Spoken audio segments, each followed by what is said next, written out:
This is the Tapped In Podcast, the podcast for beverage distributors that want to empower their sales team to drive business results.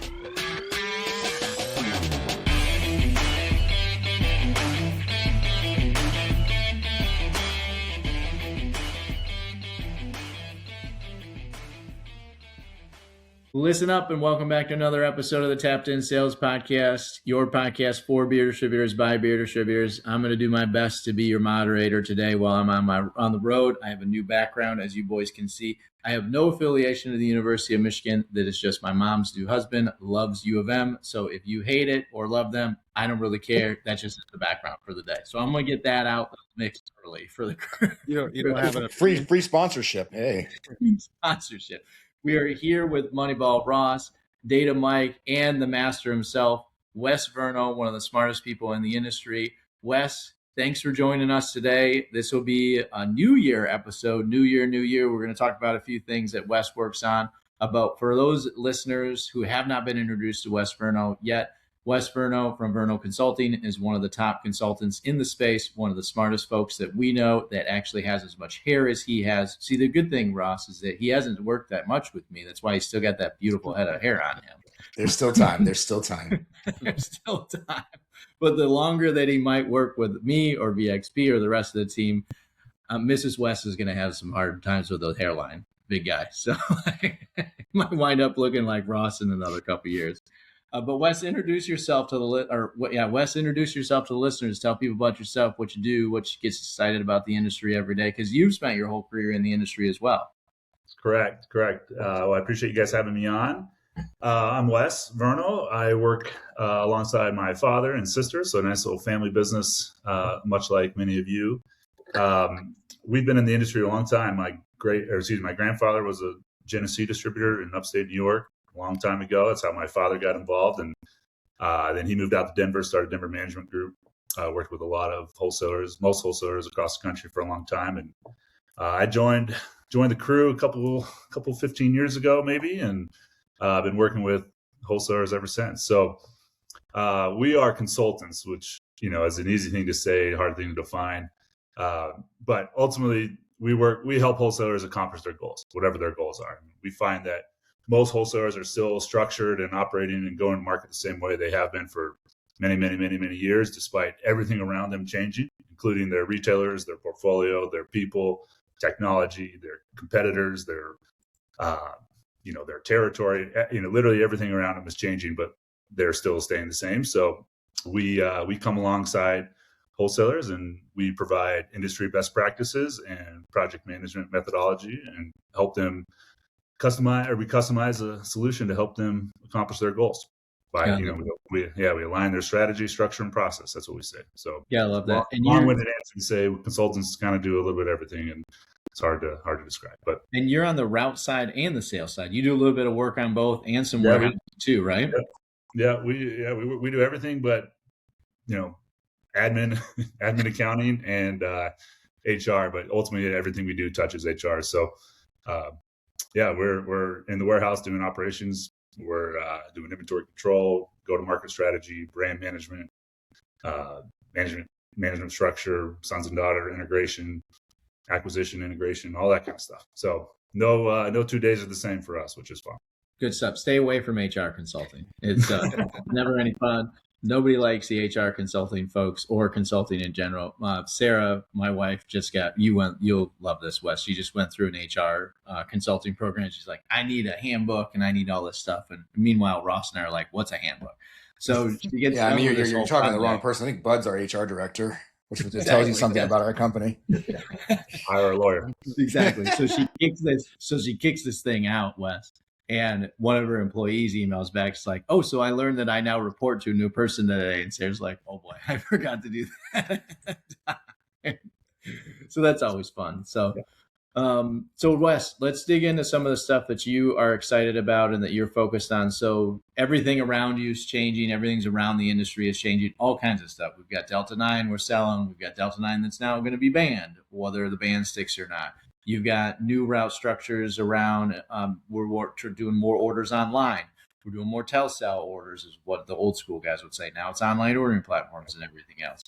why in your mind does route strategy, and like what is the inspiration as why wholesalers need to start thinking about their route structure and their go-to-market strategy now more than they ever have before?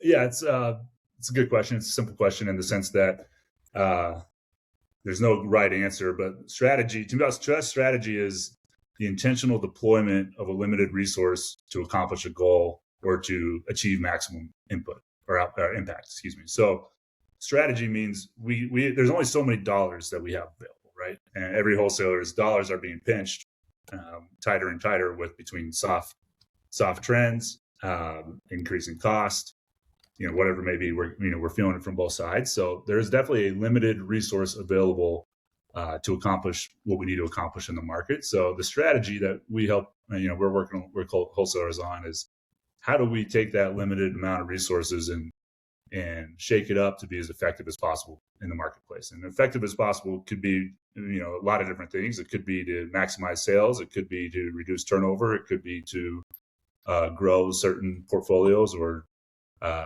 certain channels or certain pockets of the geography, whatever it may be.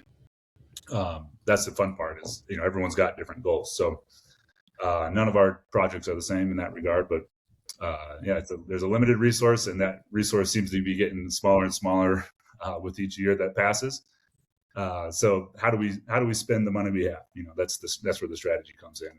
And to us, routing, we actually don't do the routing, but the routing or rerouting or actually taking the strategy from the whiteboard on the wall to the street, that's where routing comes in, right? So all the decisions that go into a nice routing project need to be made on the front end. To us, that's the go-to-market strategy.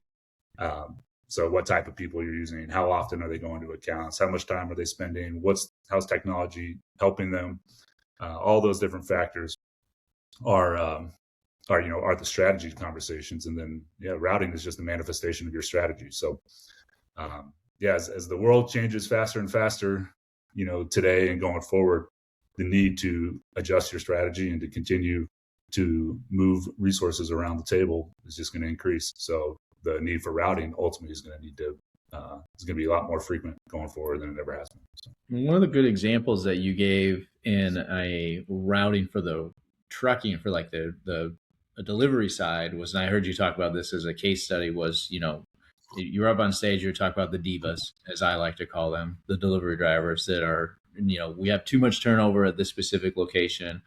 There are things that we wanted to do different, and you really worked with the wholesaler around like, how do you deploy merchandisers that help drivers? How do you deploy driver helpers that help drivers as well? Because God forbid a driver has to touch a case of beer right now to actually rotate it, put it in an account and everything else, right? So that's the kind of type of operation project and warehouse and delivery project you work on. And it does take somebody with a best practice touch to come in and say like, hey, these are things that other clients are doing. I've seen these in other markets.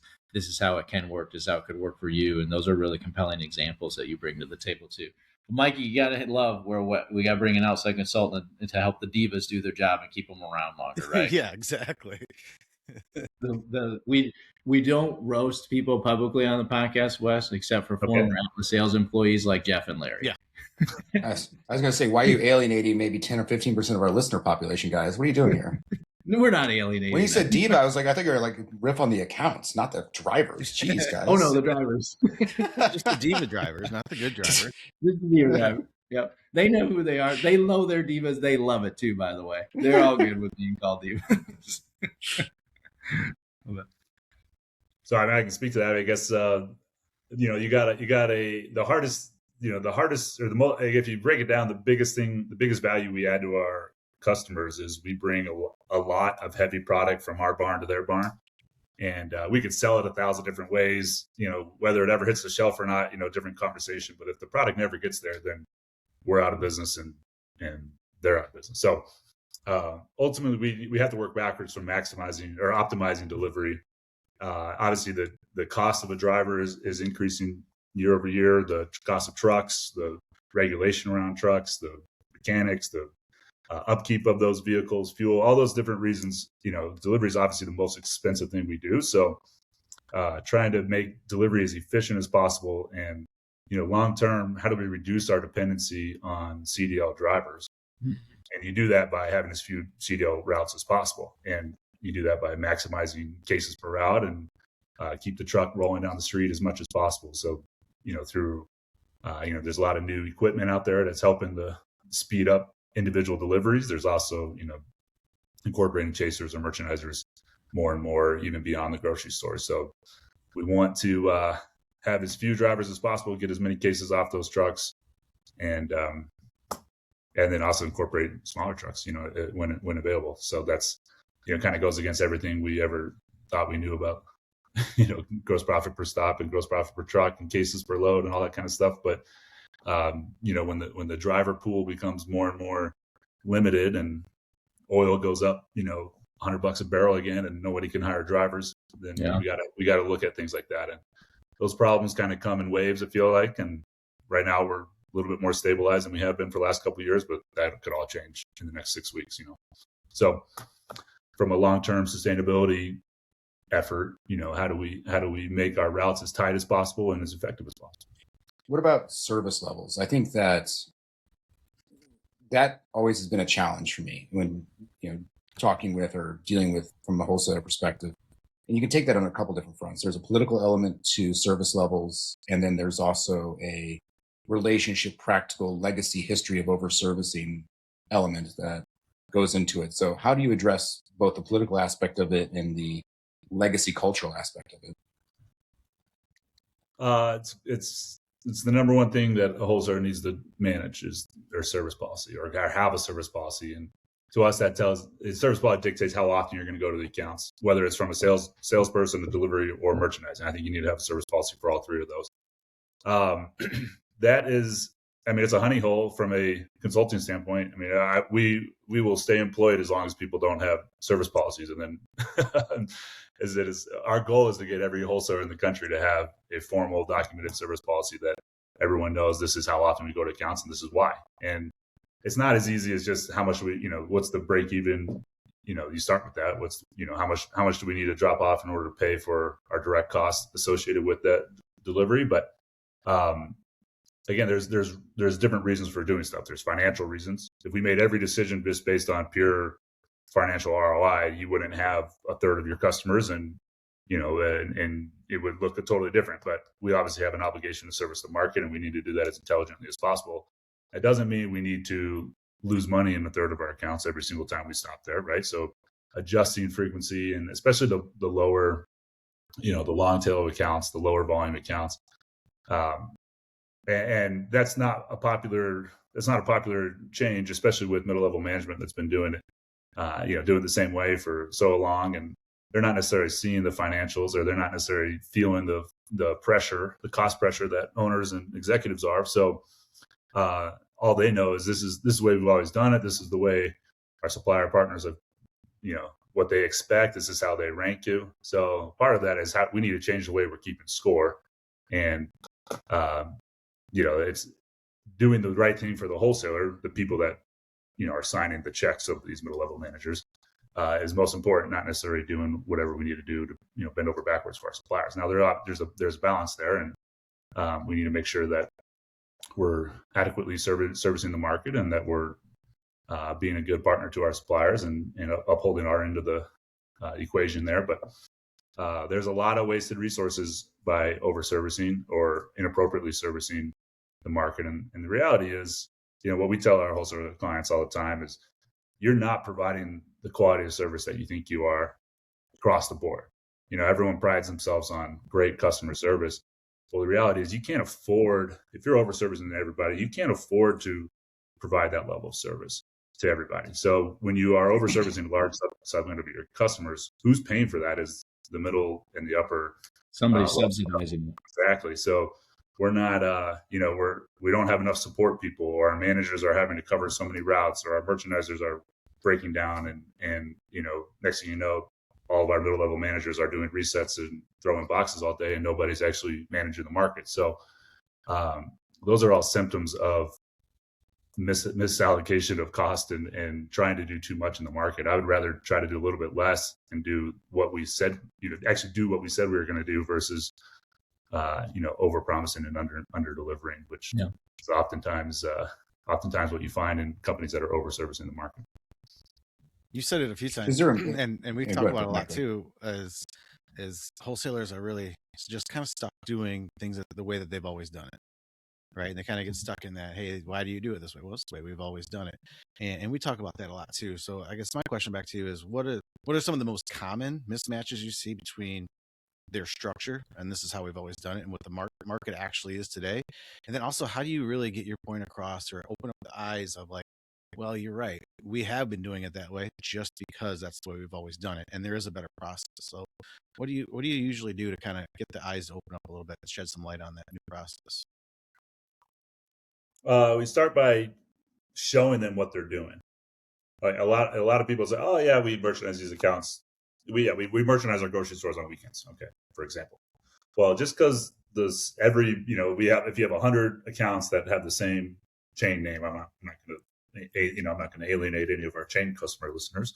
But let's just say it's whatever Verno grocery store, and you got 100 of them.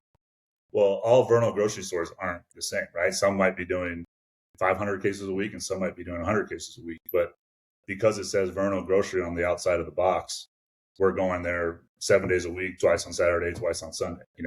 We see that all the time. So you start by showing them, okay, this is what you're currently doing.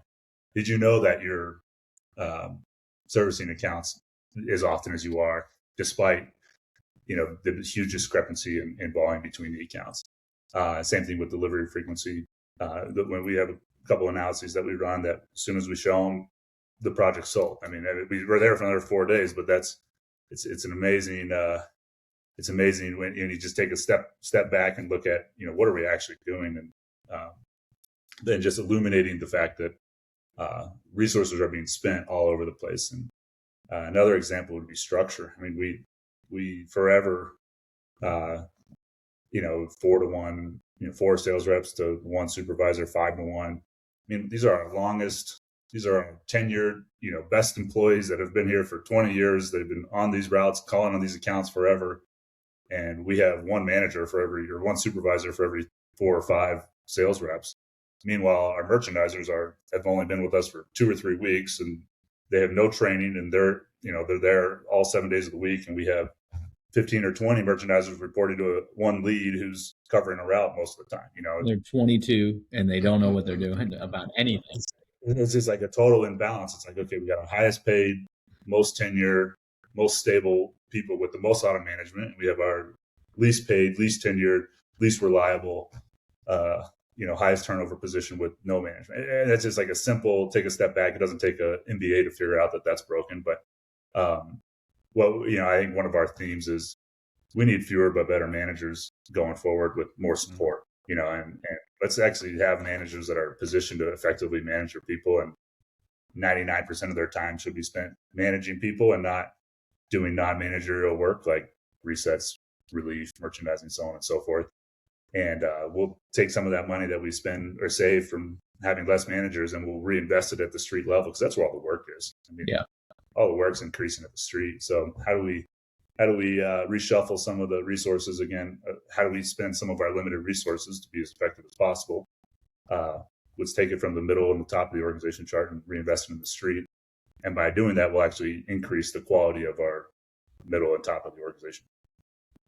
It makes total sense. When the team lead, or that middle manager ASM was created, right? It was like, how do we get more time with reps in the market? And then it like morphs into something completely different. It's like they're relief sales reps that are just paid a bigger base salary, right? And they do all the catch-all stuff that the reps can't do or aren't able to do. And maybe once or twice or 3 times a month, they're really dedicated to like training or leading or managing in some way, shape, or form. But they're just a lot of the reps or a lot of the team leads out there to just kind of stumble back into a babysit land if they're not careful, and if the leadership team isn't careful with how they position that role in some way, shape, or form different, for sure. Yeah. So I think as an industry, we've done a disservice to that middle level management. We promoted the best doer into that role, which just because you're really good at something doesn't mean you're being good at managing it, right? And a lot of times they don't necessarily know how, or they haven't been trained, or they haven't been taught on how to manage through people, not for people. So if I'm a supervisor and I need to get my reps underperforming, I should be working with that rep and coaching them. And if I'm doing all this other stuff like you just mentioned, but I'm not available to. But even if I did have the time, do I have the skill set to walk alongside him or her and show them how to do it? Or do I just go ahead of them or behind them and do it for them? I think we have a lot of that going on. So that's why I think we can afford from a restructure standpoint, not necessarily from a cost standpoint, but we can have an environment where we're going to have fewer managers that, again, if they're spending all their time, the right people are spending all their time managing, you actually get an increase in quantity and quality of management. But that's our theme for the year. One of them. Now, when you're talking about that with people, any details that you want to talk about around like merchandising structure, rep structure, BDR structures, I think that's a tagline or a name of a type of route or rep that you've actually invented or really own as a, maybe not a trademark, but that's a name that I always hear when we're working with a client that's a Verno client. They know the term BDR, and if we're working with a client that's not a Verno client, they don't know what BDRs are. So I feel like that's something you cornerstone or really coined. Any other more details you want to touch on around things that clients should be thinking about, or industry members or distributors should be thinking about around different types of reps or route structures away from just the ASMs as well?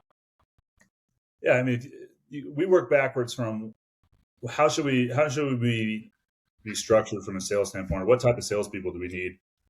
Isn't necessarily the channel of the account. I think historically, this industry has been pretty channel specific, where we have on-premise reps, grocery store reps, and C-store reps, and whatever it may be, some combination of that. And that worked for a long time, and that did a good job of shrinking the book and applying focus and specialization. But in today's world, where there's a lot of technology being introduced, so from a order replenishment standpoint, that's sometimes out of the rep's hands, and it will increase in that direction. Then what we work backwards from, what does the skill set of the rep require in order to be effective in the account? So for instance, you might have large volume accounts that have little to no decision-making at the store level, or very little influenceability from the rep. So if we work backwards on, okay, if the rep can influence, if they can't influence the products that are on the shelf, then we don't need our best sales rep in that opportunity, even if it's a high volume account, right? So our model going forward is more of a bifurcation of the sales team, where we're going to have what you're calling BDRs, or I guess what we're calling BDRs, which is your best sales rep focused against your best sales opportunity.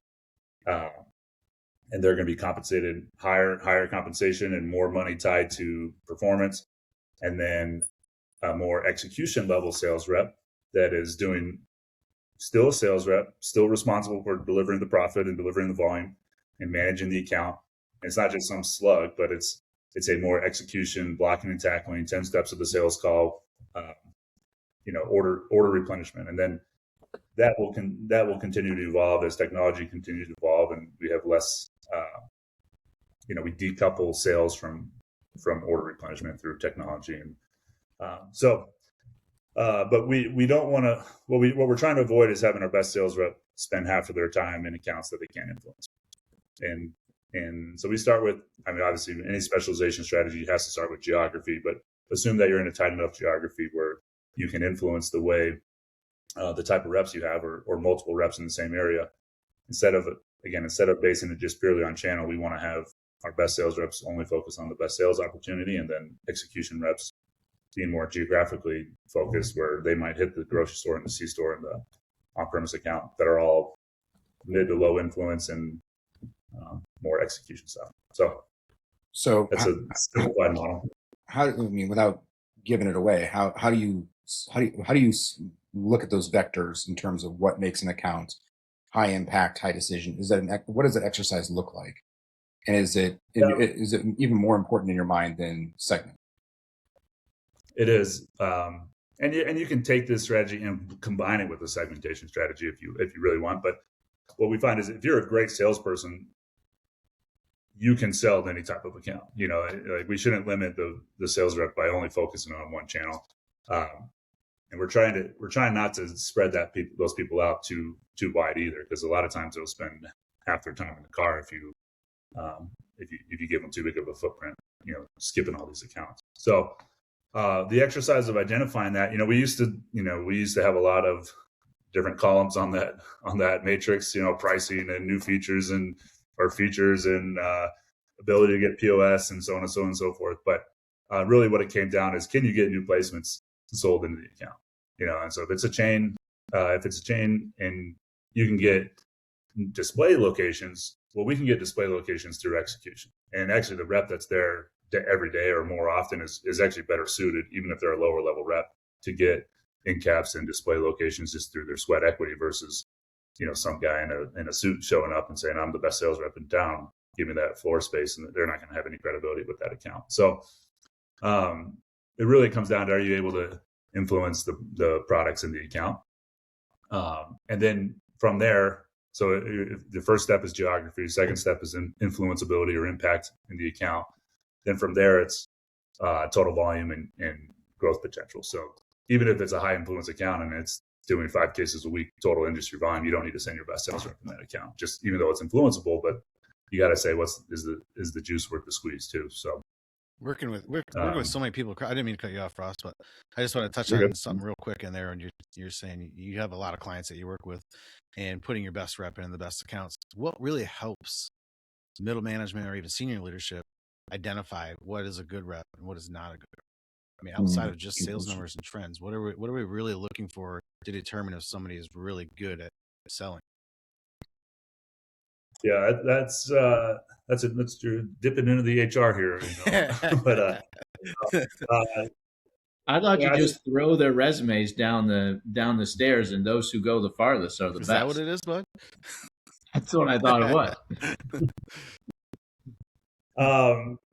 No, I think there's a lot of science behind, predictive indexing and, what makes a good person in each of those positions. And you want, that's far beyond just how good are they in the market. But that's not something necessarily that we do. But most wholesalers know who their top performing reps are. Now, the watch out is, just because you're good at hitting goals and achieving things doesn't necessarily make you the best rep too. I think there's the total condition of the store. We're always focused on PFP or who hit their number, right? Mm-hmm. And we know that that's a flawed, broken system here. So that's why management is so important, because there should be coaching and monitoring the total condition of the market, not just what's on the incentive plan this month.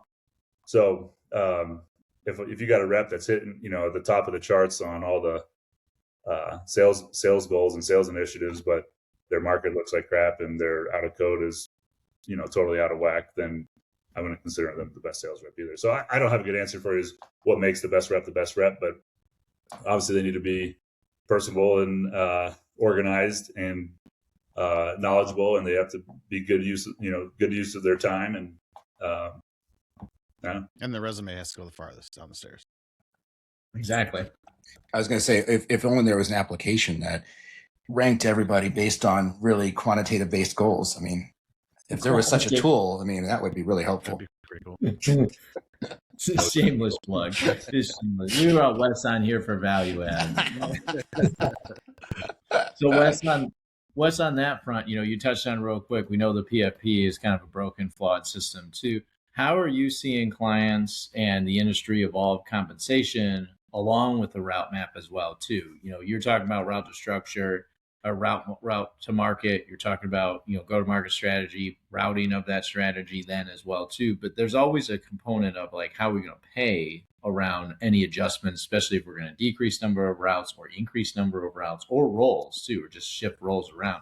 How does comp benefit packages play a role in that with the team as well too? It's a critical step. We think it's one of the last steps. I think if you start with compensation from a reorg standpoint, you're going to design around pay, and you're going to try to give every rep equal number of volume and outlets. And the reality is markets are not the same. Every slice of the pizza isn't the same. So if you do that, then one rep's going to have 60 hours of work and one rep's going to have 30 hours of work if you route the comp. So we try to develop a strategy, build routes to be as balanced and even as possible from a workload standpoint, so that the person who's working in that account has the appropriate amount of time to do the job. And then we design a compensation to be effective around that. But, the reason I'm on this call is because I'm a big believer in what you guys are doing. And we need to change the way we're keeping score. And it's amazing how many wholesalers are still tracking everything in CE volume, and that's largely predicated by the suppliers, because they're in the business of pushing cases and or manufacturing and pushing cases, and whether it costs you $3 a case or $10 a case operating expenses per case to deliver that, that's not on them. So the more boxes you sell for them, which is the way they keep score a lot of times, the better it is for them, not necessarily the better it is for the wholesaler. So I think from a natural evolution, going from CE volume to sales revenue was a good first step. At least now we're starting to talk in dollars. And the wine and spirits company's been doing this forever because the mix have been so rich, but we're just catching up from a beer standpoint. And now obviously gross profit is the most important thing that we should be focusing on. So I don't know if I answered your question, but comp, for the reps that can really influence their accounts, they need to have a lot of money tied to the results. And for more of the execution reps, they still should obviously have money tied to their performance, but and maybe instead of all this new placements and new, it's maximizing the cases or the space that you have in the account already, and getting actionable things that are actually in their control, whether it's displays or end cap, or getting the right volume through the account and the right mix of volume through the account is just critical. So, well, we see a lot with sales prospects like coming to work with VXP, and I think you will probably echo this too, is some of it is just like on the compensation side, like it's old, it's tired, and I've been doing the same thing for so long and I don't know what to do next, or I haven't had an inspiration to do something different. I'm looking for an inspiration to do something different. I'm looking for a new process or a new method to the madness in some way. And there's a lot of that out there too. And it's a really touchy, feely, squishy, challenging topic too, because anytime you want to change somebody's pay around how they make money, you're just going to have a hurdle to get past. Whether it's a great change, like I don't care. You could triple somebody's pay. It's still a hurdle to get over. You could cut somebody's pay and it's a huge hurdle to get over. You could manage, take some base away and add some variable pay and say, hey, like you could make 8% more, 6% more. All they're going to hear is, I'm going to cut your base, boss man. Like that's all they're going to hear. So it's just a challenging conversation to have. And that's a big hurdle to get past for a lot of clients. Do you think, Wes, that it's a hurdle to get past? And this is more of a culture question that I want I want you to counter me or say, no, I think you're on the right track. Distributors in my mind always put a people hat on first. Like we want to take care of our people most, and they delay decisions. They stop making decisions, or they do things that aren't in their best interest because of what they're thinking about how their people might react to it, or they want to take care of their people more than what they want to take care of their bottom line. Does that still vibe with you, or do you think that's kind of wrong? Or is it slowly changing little by little? No, I think you're spot on. I mean, and I think the people making the decisions aren't necessarily the people that are worried about the bottom line. So for instance, if a brand manager is designing that's a fair point. Very fair. PFP, or a sales manager is designing a PFP, if they're not tied to the company performance, which a lot of them aren't, or they have no line of sight into how well the company's actually doing, then yeah, you better believe it. They're designing compensation so that the reps can get their money, regardless of is it moving the needle for the wholesaler or not, right? So the suppliers better off. The suppliers won because we're checking the box for them. They're happy. The reps are happy because they're getting goals that are manageable and that they can easily hit. Again, regardless of the long-term impact. Meanwhile, the wholesaler is left holding the bag a lot of times, and it was So that's definitely a problem. So, and I'm all for our favorite saying is you got to put your people first, and I'm all for designing the whole company to operate around being the best employer in your area. That should be one of your goals, is to be the number one employer in your market, regardless of the industry, because you want to foster a culture of somewhere that people want to work, but entitlement of compensation doesn't necessarily make you a great employer. So that's the great point. Like we talk about these things, and there's a lot of folks that connect the dots between I can't disrupt an employee's life because that'll make me a bad employer. And that's not the attitude. I've always come at it from the perspective of I need to be the best employer by having the most sustainable business. And if that means that I have to do tough things or have challenging conversations around how the business has to become more sustainable because the folks that are here I want to take care of, or the folks, or I can keep as many folks as I can to take care of those families as best as I can, that does make you a good employer. And holding your people to a higher standard to be more sustainable, that does make you a good employer. I don't think that makes you a bad one.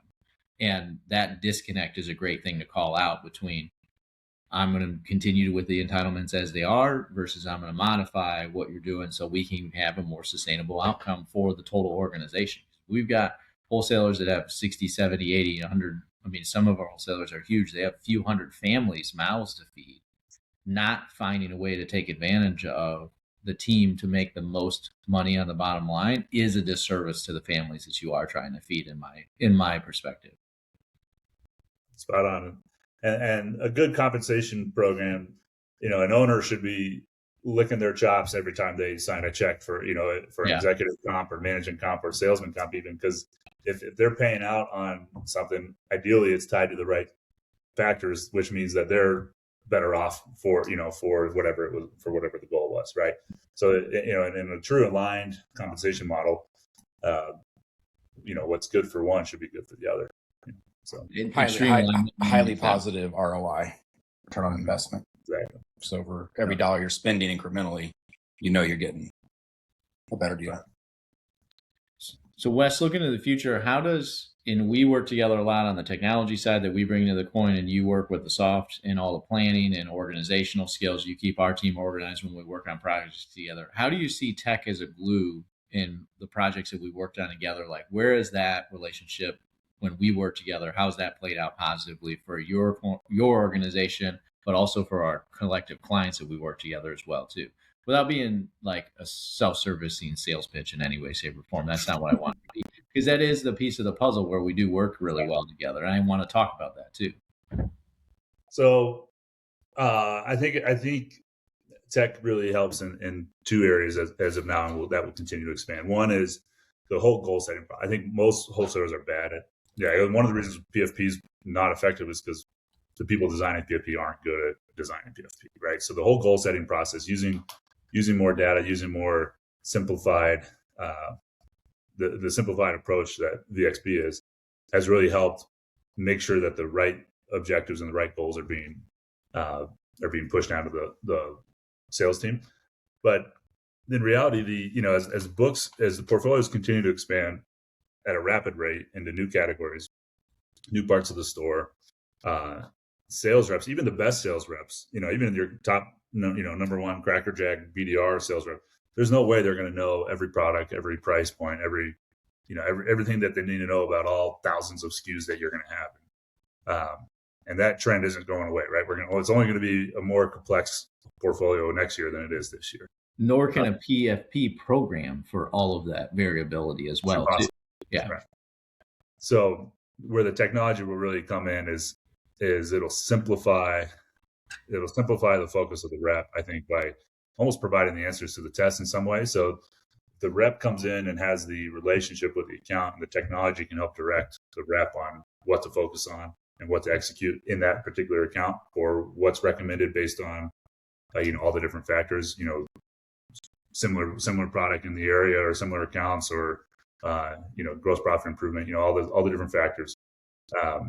We got to be able to use technology to tell the reps, give them a little bit more marching orders, and to simplify the book. So that's what's exciting to me, especially in a model like I was describing earlier, where if you have, if you're trading, tenured sales reps or more middle tier, entry level sales reps, and combining the sales and merchandising functions and doing all that kind of stuff, we can't expect those people to know 4,000 SKUs, in 2 weeks. So the technology is really going to be helpful to help drive focus and tell them what needs to happen where. I think going back to self-serving here, I think one of the things I'd love to do is riff with you about looking over the horizon of what comes next. I mean, everybody knows the beer industry is the most innovative industry in the country, but the country as a whole is living through probably the biggest upgrade, productivity increase cycle that we've seen since probably the dot-com era. So, this is a great opportunity for us to look at, opportunities and threats for us on the technology side. But more importantly, where do you see things going from self-driving, robotics with AI embedded, operationally, from a sales perspective, AI from an LLM perspective, wherever it's going, AGI? Where do you, there's so many places we can go. We could probably talk for 3 hours about this, but let's have fun with this one.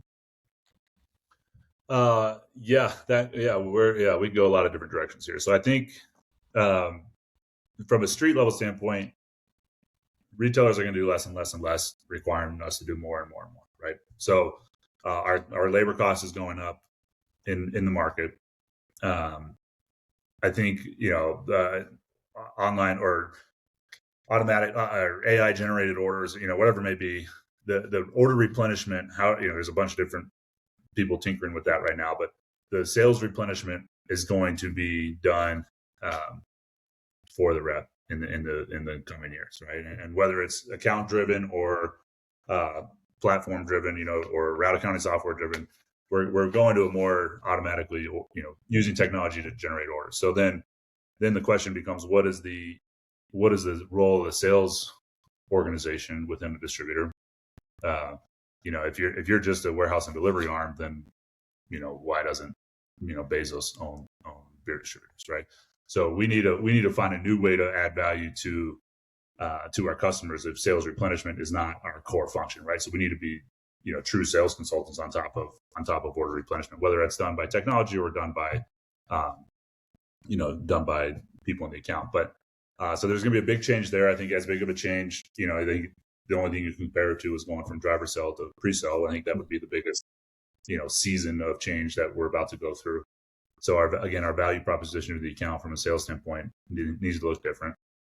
As far as driverless trucks and all that stuff, it's above my pay grade, but I went in a Waymo the other day and it was a really nice experience. So, that was pretty cool. But I do think we're going to, just with again, the cost pressure coming from both sides on the wholesaler, you're going to see more consolidation. You're going to see more bigger focus. But I also think you're going to see some more self-managed consolidation, in the sense that it wouldn't surprise me if you start seeing multiple wholesalers get together, whether it's some sort of shared resources or, consolidating 4 independent distributors into one large, operation, warehouse, with automation and capitalizing on some of the infrastructure duplicity in the market. Whether that's through a merger or just through a shared operation contract, whatever it may be. I think long term we need to be thinking that way, just because we have a lot of money tied up in bricks and mortar and infrastructure, and so we need to be thinking bigger. And then also our suppliers have made it very clear that they want fewer but bigger solutions. From a footprint standpoint, the chains have done that as well. So I mean, we're going to see a lot move in that direction, and so it doesn't necessarily mean you need to sell, doesn't necessarily mean you need to merge with your neighbor, but it's we need to be thinking bigger. And I think from an actionable item going into 2026, you need to get your house in order, and because again the cost pressure is happening. So realign your cost basis, kind of reset your cost structure so that you can then focus on growth. Cutting costs or reducing costs is not the answer. Not the long-term answer. We've analyzed the difference between high profit wholesalers and everybody else. Two-thirds of the gap is gross profit deficiency. So we have to find ways to increase our gross profit, which is why I love what you guys are doing. Only a third of the solution is cost management. So cost management is the easier one to do from a expedient standpoint. So you should manage your costs as quickly as possible and position the company to take advantage of growth opportunities going forward. It sounds like just like Ross is like, we can only cut so far, and it's way more fun to try to grow the business than it is to try to fight your way to every last little penny, nickel, and dime, or even half of a penny, and squeeze that out of the operations. Like, some of that just gets to be so painful and so challenging to find those pennies and nickels in the operation cost cutting center over time as well. Mikey watched me do that for the better part of a decade, Mikey, of just go to war with Atlas over its cost structure. And it was painful, and we had way more fun in the last 5 years of trying to figure out how to grow the profitability over the organization. It was way easier, it was way simpler, and it had way bigger impacts too on the bottom line as well. A lot more opportunity on that side. Yep. What else do you, so in looking ahead, with a little bit of time we've got left, Wes, what else are you looking ahead to 2026 as well? Sounds like routing structure, same stuff, routing structure. We're looking at how we're going to go to market, time to service, and then the BHAG of like biggest transformation to what you and Ross were talking about, shifting from, how do we do order replenishment? What does a sales rep look like in the next 5 or 10 years as well? Preparing and thinking about that long term too. Anything else on the horizon that you're thinking about with your clients is, we're going to post this in the new year, new you, and resolutions only go so far, right? So we got about a month before everybody starts drinking again and throws in the towel in 2026, right? Yeah. Yeah, about a month, maybe. So, nobody wants to do a reorg, but we have to, as an industry or as a wholesaler, there's a couple of things, if I were to look at my, what do I want to be great at? Obviously service. Everyone wants to be great at service, but what does that mean? Is it all, service at any cost or profitable service? Putting service aside, I say, okay, I want to be a great employer. I want to be a performance-driven company so that, it's to get away from that entitled. Just, hey, they've been here for a long time, so we're going to continue to have them on board, whatever it may be. But we want the right people at the right pay at the right job. So trying to really quantify, almost like activity-based costing. What is the right mix of work that we have in the system, and how do we structure around making sure we're paying $25 an hour for $25 an hour of work, and we're not using $50 an hour people to do that $25 an hour work, because we need to be again, and as we wait to grow the portfolio and change the mix and continue to focus on sales, we need to be as buttoned up as ever. So, what are we focusing on? I mean, I think it's just aligning the resources to be as effective as possible and to deliver on the owner's goals. I think we've always, whenever we work with a wholesaler, we always ask the owner to provide a mandate of, what is the expectation? What are we delivering? And historically, it's always been a little soft, as far as, we're trying to be better in this, and this. Well, better is, a relative term, but the more firm owners or executives can provide their team as far as what the goals are, the better the outcome will be. So, we want to be great employers. We want to utilize technology to, we want to be on the forefront of technology, I think. And we need to, view routing as as you say, as a core competency, and we need to embrace change. I think, so, one of the things we're looking at is how do we evaluate our managers so that, they're going to do those 4 or 5 things, right? They're good people. They're accountable. They're performance driven. They're going to embrace technology, and they're going to embrace change. Because we can't guarantee, we don't know anything that's going to happen other than it's going to look different going forward, right? So we need to continue to change. So positioning the right people that have the right mentality in the key positions of influence in your company, that's critical, because you need to be flexible going forward. And we don't know what the answer is, but it's going to continually change over and over and over. So that can't be a scary thing. We need people that embrace change and run with it. So the good thing of working with somebody like you is that you want to help clients embrace change, right? And that's what we want to try to do at VXP when we do our professional work too. So how can we help them embrace change as efficiently and as effectively as possible is where we play a role. So I love that advice. One of the 2 things that you provide to the industry too, Wes, is your Verno Beverage Brief, your 2-minute manager, where we are resilient subscribers on the VXP side, or Avid Express subscribers on the VXP side. Share a little bit about those 2 products with the listeners, and also talk to people about how they can get a hold of you if they want to learn more about working with you and want to learn more about the services that you offer as well too. And just share more about Verno Consulting in general around those 2 products, my man. Sure. So appreciate the plug. Yeah, I mean, as Coach Prime said, we're not hard to find. We're tall, goofy-looking guys, usually standing in the corner of a convention hall. But you can go to our website, vernoconsulting.com, if you want to get a hold of us. And then, as far as our publications go, we have the two. So Verno's Beverage Brief is a paid subscription, and that's more long form best practice. So when we're working with a wholesaler in Tennessee and Texas and Michigan, and they all got the same problem, and we're developing, real time customized solution. Well, if those 3 wholesalers have the same problem, turns out probably everybody else in the country does too. So that comes directly out of our consulting work, and we're developing, hopefully cutting edge or leading best practices as we see them.